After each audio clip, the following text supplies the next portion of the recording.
ഇത് കണ്ടോ കൊക്ക. ഹായ് കൂട്ടുകാരെ, അപ്പോൾ അതെ നമ്മളിന്നൊരു അംഗം കുറിക്കാൻ പോകട്ടെ. അംഗം കുറി എന്ന് പറഞ്ഞാൽ ഒരു 1.5 അംഗ. അതായത് നമുക്ക് ഈ കൊക്കോയും കൊണ്ടുള്ള ഉപയോഗം എന്താണെന്ന് ഒരുമാതിരിപ്പെട്ടവർക്കറിയാം, എന്നാൽ കുറച്ച് പേർക്ക് അറിയാൻ പാടില്ല. നമ്മുടെ നാട്ടിലുള്ളവരോട് പോലും ഈ അയലൊക്കത്തോ ഈ പരിസര പ്രദേശത്തുള്ള ഈ ഹൈ റേഞ്ചുകാരോടൊക്കെ പറഞ്ഞാൽ അറിയാം, അവരുടെ ഏറ്റവും വലിയ ബാധ്യതയായി സാധനം.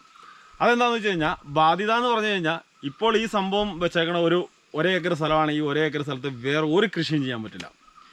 ഈ ഒരു കൃഷിയും ചെയ്യാൻ പാടാതെ ഉള്ളൊരു സാധനമാണ് ഈ കൊക്കോയുടെ ഇല ചാടുന്നിടത്ത് വേറെ ഒരു സാധനം മുളയ്ക്കില്ല. ഈ കൊക്കോയുടെ ഇല പോലും നേരെ ഇവന് ദ്രവിച്ചു പോകില്ലാത്തൊരു സൈസ് സാധനമാണിത്. ഇതിൻ്റെ സ്വദേശം ബ്രസീലാണെന്നാണ് എനിക്ക് തോന്നണത്, എൻ്റെ അറിവിൽ അങ്ങനെയാണ്. എന്തായാലും ഈ സംഭവം ഈ നാട്ടിൽ നമ്മളുണ്ടായിട്ടും പണ്ട് കാലം മുതൽ നമ്മുടെ നാട്ടിലുണ്ടായിട്ട് പോലും നമുക്ക് ഈ സാധനം എന്തിനാണ് ഉപയോഗിക്കുന്നതെന്ന് പോലും പലർക്കും അറിയാൻ പാടായിരുന്നു, എനിക്കും അറിയാൻ പാടായിരുന്നു. നമ്മുടെയൊക്കെ ചെറുപ്പത്തിൽ ആദ്യകാലത്ത് ഏറ്റവും ഫേമസ് ആയിരുന്നൊരു സാധനമാണ് കിക്കാറ്റായിരുന്നു നമ്മുടെ നാട്ടിലെ. നമ്മുടെ പഴയ കാലത്ത് ഏറ്റവും വലിയ ചോക്ലേറ്റ്. അത് കഴിഞ്ഞ് പിന്നെ മഞ്ചിറങ്ങി, അത് കഴിഞ്ഞ് പിന്നെ ആ താരിഫ് സാധനങ്ങൾ ഏറെക്കുറെ കൂടുതലെത്തി. കാഡ്ബറിയുടെ വരവോടുകൂടി കൊക്കോയുടെ തൈകൾ ഇങ്ങനെ ഹൈറേഞ്ചിലുള്ള കർഷകരുടെ ഇടയിലേക്ക് നന്നായിട്ട് അവർ തൈ വിതരണം ചെയ്യാൻ തുടങ്ങി. അവർക്ക് നമ്മുടെ ഇവിടെ അടുത്ത അടിമാലിയിലൊക്കെ ഓഫീസുകളായി.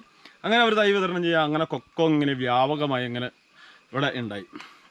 ഈ വ്യാപകമായി ഉണ്ടായി കഴിഞ്ഞപ്പം നമുക്കറിയാൻ വളരെ ഇതും കൊണ്ട് ചോക്ലേറ്റ് ഉണ്ട്. ഈ സോഷ്യൽ മീഡിയയുടെ വരവോടുകൂടി ഇതും കൊണ്ട് ആൾക്കാർ പരീക്ഷണം നടത്താൻ തുടങ്ങി. ഏകദേശം കുറച്ച് പേരെങ്കിലും ഇതിൻ്റെ ഒരു നല്ല വീഡിയോകൾ ചെയ്തിട്ടുണ്ട്.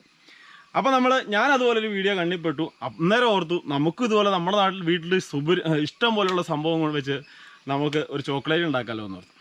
എന്തായാലും നമ്മൾ തീരുമാനിച്ച പോലെ തന്നെ ഞാൻ ഇന്ന് ഇതും കൊണ്ട് ഈ കൊക്കോയും കൊണ്ട് ഒരു ചോക്ലേറ്റ് ഉണ്ടാക്കാനുള്ള പണിയിലാണ്.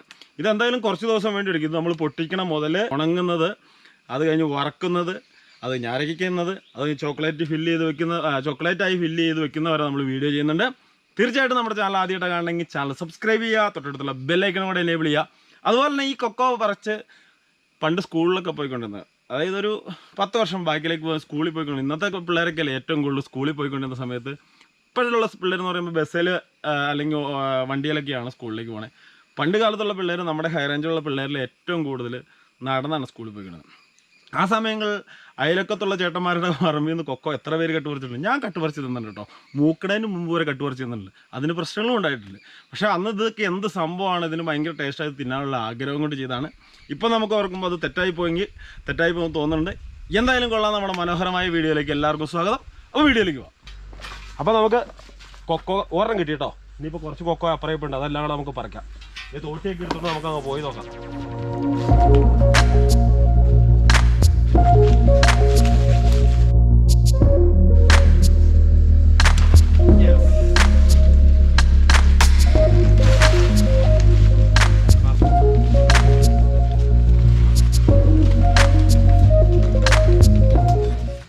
അല്ല പഴുത്തല്ല സൂപ്പർ കൊക്കോക്ക. ഇതിങ്ങനെ നമ്മൾ പറിച്ചെടുത്തിട്ട് കുറച്ച് പരിപാടിയുണ്ട്. ഈ പണ്ടേ ഇതിനൊരു കഥയുണ്ട്. പണ്ട് നമുക്ക് തറവാട്ട് പറമ്പിലൊക്കെ ഇവിടെ അടുത്ത പ്രദേശത്ത് കൊക്കോ ഉണ്ടായിരുന്നുള്ളൂ. ഈ കൊക്കോ ഉണ്ടാകുന്ന സമയത്ത് ഇത് നമ്മൾ ഒരെണ്ണം പറിച്ച് അച്ചാച്ചൻ നമ്മൾ ഓടിച്ച് നാട് കടത്തും. അപ്പോൾ അതുകൊണ്ട് ഇത് പറിച്ച് തിന്നരുതെന്നുള്ളതാണ് നമ്മുടെ ഓർഡർ. ഈ പറിച്ച് തിന്നുന്നത് തന്നെയല്ല പ്രശ്നം, നമ്മളിതിൻ്റെ കുരുവെല്ലാം പള്ളയെ കളയും. പക്ഷെ പള്ളയിലല്ല ഇത് കളയണത്, കുരു ഓട്ടോമാറ്റിക്കലി ഇത് വയലിലേക്ക് ഇറങ്ങിപ്പോകും. ഇതെങ്ങനെ പൊട്ടിക്കണേ നമുക്ക് കാണിച്ചു തരാം കേട്ടോ. വാ, ഇത് ശരിക്കും പഴുത്ത കൊക്കോയാവേണ്ട. ഇത് പഴുക്കാത്ത കൊക്കോയാണെങ്കിലല്ലോ ഭയങ്കര സംഭവിക്കുക. ഭയങ്കര ടേസ്റ്റായിട്ടുണ്ടല്ലോ, നമ്മളറിയാതെ തന്നെ കുരു ഒഴുകി പോകും. അതിൻ്റെ ഒരു പോരായ്മയാണ്. അപ്പോൾ ഇത് നമുക്കിങ്ങനെ പൊട്ടിച്ചെടുക്കണം. അപ്പോൾ നമുക്ക് കുറച്ച് കൊക്കോയുടെ കളക്ട് ചെയ്യാം.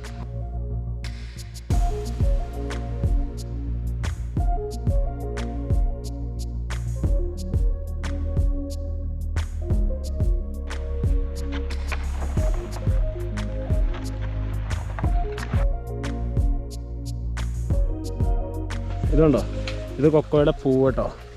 ഈ പൂവ് പൂ വലുതായി ഇതൊരു കാ കണ്ടോ. അത് കഴിഞ്ഞത് അതിൻ്റെ കുറച്ച് വലിപ്പമുള്ളത്, ഇതിൻ്റെ വലിപ്പമുള്ളത്, അതിനേക്കാളും വലിപ്പമുള്ളത്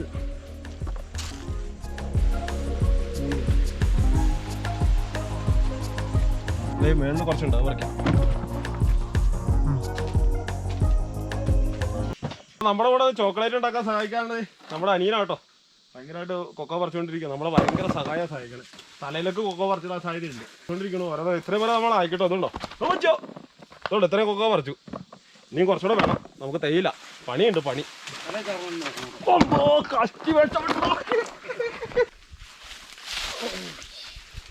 അപ്പൊ നമ്മൾ ആവശ്യത്തിന് കൊക്കോ പറിച്ചുകൊണ്ട് ദേ വന്നിരിക്കുന്നത് കണ്ടോ. സൂപ്പറല്ലേ നോക്കി. ദേ നമ്മൾ കൊട്ടക്കകത്തേക്ക് ഇടാൻ പോട്ടോ. നമുക്ക് ആവശ്യത്തിനുള്ള കൊക്കോയായേ. നമുക്ക് ഇത് പൊട്ടിക്കാം. അതേ അവിടെ പോയി ഇരുന്ന് പൊട്ടിക്കാം. അപ്പോൾ നമ്മളിത് കൊക്കോ ഇങ്ങനെ പൊട്ടിക്കണമെന്ന് വെച്ച് കഴിഞ്ഞതുണ്ടോ, സാധാരണ എല്ലാവരും കത്തിക്ക് ഇങ്ങനെ വെട്ടിയാണ്. ഞങ്ങൾ അത്രയും വലിയ ഗംഭീരമായ സംഭവം കേട്ടോ. ഇങ്ങനെ പൊട്ടിക്കുന്നു, ഇങ്ങനെ എടുക്കുന്നു, ഇങ്ങനെ ഇടുന്നു. ഇതൊന്ന് മാറ്റിയിട്ടുണ്ട്. അത് പശുവിന് തിന്നാൻ കൊടുക്കാൻ പറ്റുന്ന സാധനമാണ്. നല്ല സംഭവം കേട്ടോ. ഈ കുരു കാണുമ്പോൾ നമുക്ക് നല്ല രസമാണ്. ഇങ്ങനെ തിന്നാൻ തോന്നും. പക്ഷേ അതിൻ്റെ പ്രശ്നം എന്താ പറയുക, നമ്മൾ ചോക്ലേറ്റിനൊക്കെ ഉപയോഗിക്കാൻ എടുക്കുന്ന സംഭവം ഇതുകൊണ്ടോ ഈ സാധനം. ഇതിന് ഒട്ടുക്കത്തെ കയ്പാണ്. ഭയങ്കര കയ്പെന്ന് പറഞ്ഞാൽ ഭയങ്കര കയ്പാണ്. അതിൻ്റെ ഈ കൂഞ്ഞി ഉണ്ടല്ലോ, ഈ കൂഞ്ഞിക്ക് ഭയങ്കര ടേസ്റ്റാണ്. ഈ സാധാരണ നമ്മൾ ഈ കൂഞ്ഞി തന്നെയാണ് ഇത് ഇങ്ങനെ തിന്നും. അടിപൊളി സംഭവമാണ്. ഈ കൂഞ്ഞി ഈ കൊക്കോ പൊട്ടിക്കുമ്പോൾ ഈ കൂഞ്ഞി തിന്നാൻ വേണ്ടി പോലും നമ്മൾ അറിയാം. കൊക്കോ പരിപ്പെല്ലാം നമ്മളെ തൊടിക്കില്ല. അപ്പം ഇതൊക്കെയാണ് ഇതിൻ്റെ കാഴ്ച. ഇനി ബാക്കി നമുക്ക് പൊട്ടിച്ചൊക്കെ കഴിഞ്ഞിട്ടെല്ലാം കഴിയാണ്. ഇതുണ്ടോ, ഇങ്ങനെ നമ്മൾ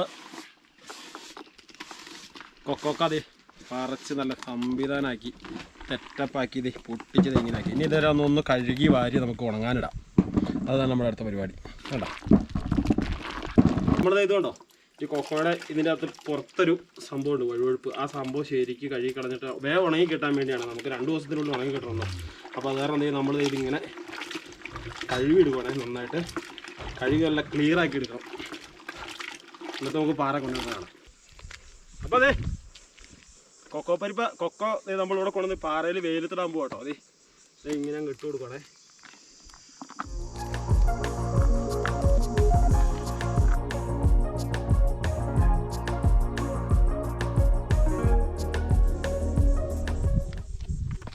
ഓക്കെ, അപ്പോൾ നമ്മുടെ 2-3 ദിവസം നന്നായിട്ട് ഉണങ്ങിയ കൊക്കോയാണ്. ഉണങ്ങിയെന്ന് പറയാൻ ശരിക്കും അത്ര ക്ലിയർ ആയിട്ട് ഉണങ്ങിയിട്ടുമില്ല, എന്നാൽ വലിയ കുഴപ്പമില്ല.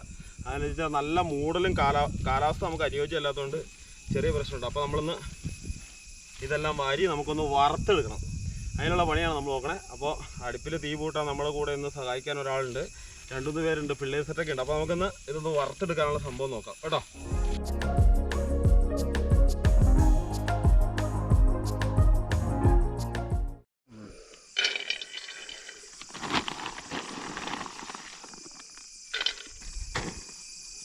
നമുക്കതേ സംഭവം നമ്മളിതിനകത്ത് ഇനി ഇത് ശരിക്കും ഉണക്കിയെടുക്കണം. ഇങ്ങനെ വറുത്തെടുക്കണം. നമ്മുടെ പരിപ്പ് ശരിക്കും സെറ്റപ്പായിട്ട് നന്നായിട്ട് ഇത് ഉണങ്ങി നല്ല സെറ്റപ്പായിട്ടോ. ഇപ്പോൾ നമ്മൾ ഇത് എടുത്തിട്ടാണെങ്കിൽ ബാക്കിയുള്ള പരിപാടികൾ എല്ലാ കാര്യങ്ങളും നമ്മൾ വഴിയെ പറഞ്ഞുതരാം. എല്ലാവരും സെറ്റപ്പായിട്ട് നമ്മൾ ചെയ്യുന്ന ഇതുകൊണ്ടോ. അടുത്ത് കാണിച്ചടാ സെറ്റപ്പായിട്ട്. ഇനിയിപ്പോൾ ഇതിൻ്റെ തൊലി നമുക്ക് പൊളിച്ച് പാകത്തുള്ളത് ആ രീതിയിലേക്ക് എത്തിയിട്ടുണ്ടോ. സെറ്റപ്പായിട്ട് നമുക്കുള്ള ഇനി ഇതിൻ്റെ തൊലി നമുക്ക് പൊളിക്കണം. അപ്പം ആ പരിപാടിയിലേക്ക് വാങ്ങും. അപ്പോൾ നമ്മൾ ഇതിൻ്റെ തൊണ്ടും ഇങ്ങനെ പൊളിച്ച് വെക്കും കേട്ടോ. അതുണ്ടോ, തൊണ്ട് പൊളിച്ച് നമ്മൾ സെറ്റാക്കിക്കൊണ്ടിരിക്കുന്നു. ചൂട തന്നെയാണെങ്കിൽ വേഗം തന്നെ പൊളിഞ്ഞു പോരും ഈ സംഭവം കേട്ടോ.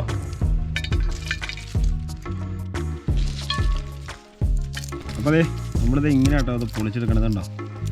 ഇത് കുറേ നമ്മളിങ്ങനെ പാറയിലിട്ട് തിരുമ്മി റെഡിയാക്കുന്നുണ്ട്. ഇങ്ങനെ തിരിഞ്ഞാലും കുറേ പൊളിഞ്ഞു വരും കേട്ടോ. നമ്മളത് ഇത്രയും വേണം എടുത്തു.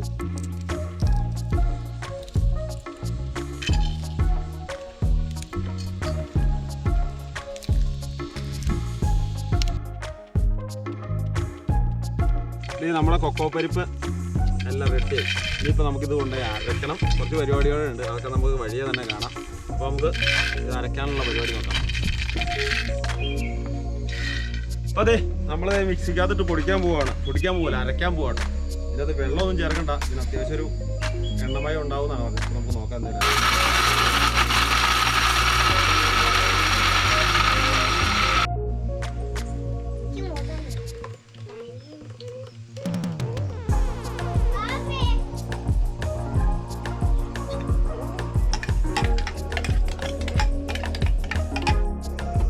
അപ്പോൾ നമുക്ക് ഇതിനകത്തേക്ക് കുറച്ച് പഞ്ചസാര ചേർത്ത് കൊടുക്കാം കേട്ടോ.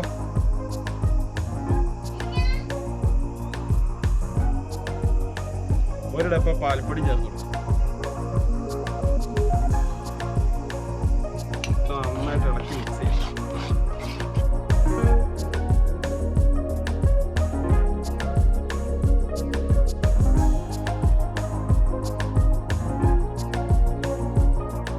അപ്പോൾ നമ്മളിത് ഒരു പാത്രം ഇവിടെ കൊണ്ടുവന്ന് വെച്ചിട്ട് ആ പാത്രത്തിൽ വെള്ളം തിളപ്പിക്കാൻ അടുത്ത് വെക്കുകയാണ്. ഇനി ഇതിൻ്റെ കൂട്ടെന്ന് പറയുന്ന സംഭവം ഇതുപോലെ ഒരു ഉരുളി ഇതിൻ്റെ അകത്ത് ഇങ്ങനെ വെച്ച് കൊടുത്തതിന് ശേഷമാണ് നമ്മൾ നെയ്യ് ഒഴിച്ചു കൊടുത്തതിന് ശേഷമാണ് ചോക്ലേറ്റ് നമ്മൾ കൂട്ടുന്നത്.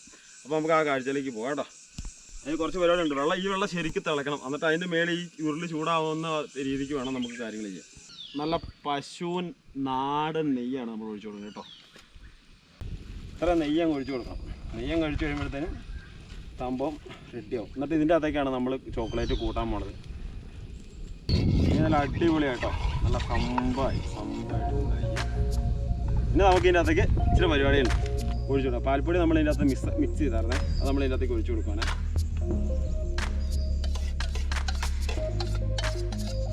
പഞ്ചസാര നമ്മളിവിടെ പൊടിച്ച് വെച്ചിട്ടുണ്ട്. അത് കൂടാതെ ഇച്ചിരി പഞ്ചസാര ഇട്ട് കൊടുക്കാം.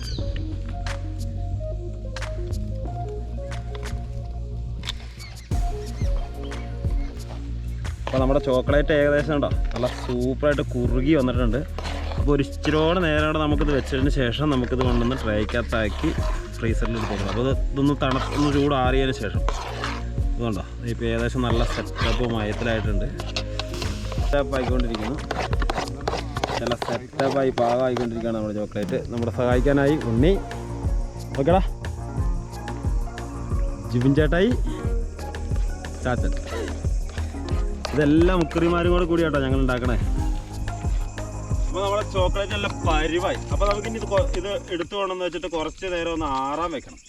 എന്നിട്ട് നമ്മൾ ഇത് ഫ്രിഡ്ജിൽ ഡ്രൈക്കകത്തേക്ക് എന്തെങ്കിലും മാറ്റും. അപ്പോൾ നമ്മുടെ പരിപാടി ഏകദേശം കഴിഞ്ഞു. അപ്പോൾ നമുക്കിത് വാങ്ങാം. അപ്പോൾ നമ്മൾ ചോക്ലേറ്റ് ഇതിനകത്തേക്ക് കോരി ഡ്രൈക്കകത്തേക്ക് ആക്കും കേട്ടോ. ഇതുകൊണ്ടോ സംഭവം നമ്മൾ ഡ്രൈക്കകത്തേക്ക് ആക്കിയിട്ടുണ്ട്. നമുക്കിത് കൊണ്ട് ഫ്രീസറിൽ കൊണ്ടുവന്ന് വയ്ക്കാം. ബാലൻസ് കുറച്ച് സംഭവമൊക്കെ ഉണ്ടായിരുന്നത്. അപ്പോൾ നമ്മളത് ഇങ്ങനെ ഡവറക്കകത്തേക്ക് നമ്മുടെ കയ്യിൽ മറ്റേ ട്രേ കുറച്ചേ ഉണ്ടായിരുന്നുള്ളൂ. ബാലൻസ് വന്നത് ഇതുപോലെ ഒരു ഡവറക്കകത്തേക്ക് നമ്മൾ ഒരു ചെറിയ പാത്രത്തിലേക്ക് നമ്മൾ നെയ്യൊക്കെ തൂത്തിട്ട് അതൊക്കെ ഫ്രീസറിൽ കയറ്റി വയ്ക്കാൻ പോവുകയാണ്. അപ്പോൾ ഇനി നമ്മൾ നാളെ ചോക്ലേറ്റ് എടുത്ത് കഴിഞ്ഞതിന് ശേഷം കാണാം കേട്ടോ. കൂട്ടുകാരെ, നമ്മളെ ചോക്ലേറ്റ് ഏകദേശം റെഡി ആയിട്ട് കേട്ടോ. പക്ക സംഭവം, നല്ല പൊളിപ്പൻ, അതായത് അടിപൊളി. ഇതുണ്ടോ നല്ല കിട്ടലിനായിട്ടിരിപ്പുണ്ട്. അതെന്നാന്ന് വെച്ച് കഴിഞ്ഞാൽ ഇത് രണ്ട് കളറായിട്ടിരിക്കണ എന്നാണെന്നറിയോ, ഒരെണ്ണം കുറച്ച് നേരം നമ്മൾ കൂടുതലിട്ട് ഇളക്കി, ഒരെണ്ണം കുറച്ച് നേരം കുറച്ച് ഇളക്കുള്ളൂ. അതായത് രണ്ട് കളർ വന്നിട്ടുണ്ട്. പക്ഷെ എന്നാൽ പോലും നല്ല അടിപൊളി സംഭവമാണ്, സൂപ്പർ ടേസ്റ്റാണ്. പക്ഷേ ഇത് ഒരു നമ്മൾ സാധാരണ ചോക്ലേറ്റ് ഉണ്ടാക്കുക നമ്മൾ വീഡിയോക്കകത്ത് കാണിക്കുന്ന പോലെ പടപടപടയെന്ന് നടക്കുകയൊന്നുമില്ല. പക്ഷേ ഇതൊരു 2-3 മണിക്കൂറോളം നമ്മൾ അടപ്പത്ത് വെച്ച് നന്നായിട്ട് ഇളക്കി നല്ല രീതിക്ക് പാകം ചെയ്യണം. അതുപോലെ തന്നെ മിക്സിക്കകത്തിട്ട് അടിക്കുമ്പോൾ പ്രത്യേകം ശ്രദ്ധിക്കേണ്ട കാര്യങ്ങൾ എന്താണെന്ന് വെച്ച് കഴിഞ്ഞാൽ ഇത് പൊടിച്ച് ആദ്യം വരുമ്പോഴത്തേന് ഇതിൻ്റെ എണ്ണമയം വരില്ല. അത് കഴിഞ്ഞ് കുറച്ചധികം നേരം നമ്മളിങ്ങനെ മിക്സിയിലിട്ട് കറക്കി മിക്സി ചൂടാവും. അന്നേരം ഓഫ് ചെയ്തിട്ട് പിന്നെയും കറക്കി ഒരെണ്ണ പോലെ രൂപത്തിലായി കഴിയുമ്പോഴാണ് ശരിക്കും പറഞ്ഞാൽ നമ്മൾ പാത്രത്തിലേക്ക് മാറ്റാവുള്ളൂ. ഇതിനെ പ്രത്യേകം ശ്രദ്ധിക്കുക. ഒരു 150 ഗ്രാം ചോക്ലേറ്റ് കൊക്കോ പൗഡറിന് ഏറ്റവും കുറഞ്ഞത് ഒരു 250 ഗ്രാം പാൽപ്പൊടിയും ഒരു 1.5 കിലോ പഞ്ചസാര ഇട്ടാൽ മാത്രമാണ് നമുക്ക് ഈ ഒരു പരുവത്തിലേക്ക്, അതായത് കയ്പ്പ് കുറഞ്ഞ് കിട്ടുള്ളൂ. ഇതിനിപ്പോൾ നമുക്ക് ഇച്ചിരി കയ്പ്പ് കൂടുതലുണ്ട്. നമ്മൾ കൊക്കോ പൗഡർ സാധനം കൂടുതലിട്ടാണ് കയ്പ്പുള്ളത്. എന്നാലും ഒരു ഡാർക്ക് ചോക്ലേറ്റ് കഴിക്കുന്ന ഒരു ഫീലിംഗ് ഉണ്ട്. എന്നാലും പൊളി സംഭവമാണ്. അതുപോലെ തന്നെ പിന്നെ ഇത് കൊക്കോ പരിപ്പ് ആർക്കെങ്കിലും ആവശ്യമുണ്ട് ചോദിച്ചാൽ കേട്ടോ, നമുക്ക് തരാം. അത് അയച്ച് നമ്മൾ തരുന്നതായിരിക്കും. നല്ല എല്ലാം കൊണ്ടും നല്ല സൂപ്പറാണ്. നമ്മൾ ഈ ഡ്രൈക്കകത്താണ് വെച്ചാൽ ഈ ഡ്രൈക്കകത്ത് നമ്മൾ ആ പാത്രത്തിൻ്റെ അകത്തും വെച്ചില്ലേ, വേറെ ഒക്കെ ഉണ്ട്. ഇതുണ്ടോ മറ്റേ മുട്ട ഡ്രൈക്കകത്തും വെച്ചായിരുന്നു കേട്ടോ. അതെല്ലാം നമുക്കുണ്ട്. അപ്പോൾ ഇത്രയും ചോക്ലേറ്റ് നമുക്ക് കിട്ടി. ഇപ്പോൾ ഇത്രയും ചോക്ലേറ്റ് നമ്മളിപ്പോൾ പുറത്തുനിന്ന് മേടിക്കണമെങ്കിൽ ഏകദേശം ഒരു 2 കിലോ എടുത്തിട്ടുണ്ട് നമുക്ക് ചോക്ലേറ്റ്. ഈ 2 കിലോ ചോക്ലേറ്റ് നമ്മൾ പുറത്ത് മേടിക്കുക എത്ര രൂപ കൊടുക്കണം? ഏറ്റവും കുറഞ്ഞത് ഒരു 1200 ഒരു കിലോയ്ക്കെങ്കിലും മേടിക്കും അവർ. ഇല്ലെങ്കിൽ ഏറ്റവും കുറഞ്ഞ ലോ ക്വാളിറ്റി ചോക്ലേറ്റ് 600 മുതൽ 800 മുതൽ ഒക്കെയാണ് സ്റ്റാർട്ടിങ്. അതിനേക്കാളും അപ്പോൾ നമ്മൾ നോക്കുന്നത് 100 ഗ്രാം ചോക്ലേറ്റും കൊണ്ട് 100 ഗ്രാം കൊക്കോ പരിപ്പും കൊണ്ട് എത്ര കിലോ ചോക്ലേറ്റ് ഉണ്ടാക്കുന്നതെന്ന് നമ്മൾ ജസ്റ്റ് ഒന്ന് ചിന്തിച്ച് നോക്കി. അതുപോലെ തന്നെ നമ്മുടെ നാട്ടിലൊക്കെ ഇപ്പോൾ കൊക്കോ എന്ന് പറയുന്ന സംഭവം ഇല്ലാതെ ആയിക്കൊണ്ടിരിക്കുകയാണ്. അതായത് ഇതിന് വിലയില്ല. ഒരു 100 ഇതിൻ്റെ ഈ കൊക്കോ പരിപ്പിന് പണിയണ നേരം ഉണ്ടെങ്കിൽ വേറെ എന്തെല്ലാം പണിയാണ്. അതായത് ഈ കർഷകന് ശരിക്കും പറഞ്ഞാൽ നല്ല വില കിട്ടുന്നില്ല. പക്ഷേ ഇത് കമ്പനിക്കാരും ഈ പ്രോഡക്റ്റ് ഉണ്ടാക്കുന്നവരുമാണ് പൈസ ഉണ്ടാക്കുന്നത്. സാധാരണക്കാരൻ എന്നും സാധാരണക്കാരൻ തന്നെ. ഏതായാലും നമ്മുടെ ഈ വീഡിയോ ഇഷ്ടമായി ഉറപ്പായിട്ട് നിങ്ങൾ തീർച്ചയായിട്ടും ലൈക്ക് ചെയ്യുക, ഷെയർ ചെയ്യുക, സബ്സ്ക്രൈബ് ചെയ്യുക, തൊട്ടടുത്തുള്ള ബെല്ലൈക്കൺ കൂടെ എനേബിൾ ചെയ്യുക. ഇതുപോലെ വ്യത്യസ്തമായ കാഴ്ചയും നമുക്ക് വീണ്ടും വരാം. അതുവരേക്കും എല്ലാവർക്കും ബൈ ബൈ.